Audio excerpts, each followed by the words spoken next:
রাজশাহী বিশ্ববিদ্যালয়ের উপাচার্য সহ শিক্ষকদের লাঞ্ছিত করার প্রতিবাদে দোষীদের শাস্তি নিশ্চিত না হওয়া পর্যন্ত কমপ্লিট শাটডাউন কর্মসূচি পালন করছেন শিক্ষক কর্মকর্তা কর্মচারীরা। এদিকে ক্যাম্পাসের অস্থিতিশীল পরিবেশ, কমপ্লিট শাটডাউন, পূজার ছুটি সবকিছু বিবেচনা করে রাকসু নির্বাচন পেছানোর দাবি জানিয়েছে ছাত্রদল সহ 4টি প্যানেল।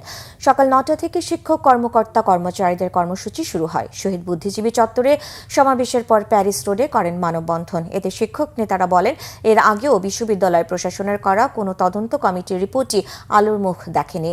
দোষী শিক্ষার্থীদের উপযুক্ত শাস্তি নিশ্চিত না হওয়া পর্যন্ত তাদের এই শাটডাউন চলবে। এদিকে সঠিক সময়ে রাকসু নির্বাচনের বিষয়ে সংশয় প্রকাশ করে প্রধান নির্বাচন commissioner professor doctor F Nazrul Islam জানিয়েছেন, বিকালে কমিশনের সভায় নির্বাচন সংক্রান্ত সিদ্ধান্ত নেওয়া হবে।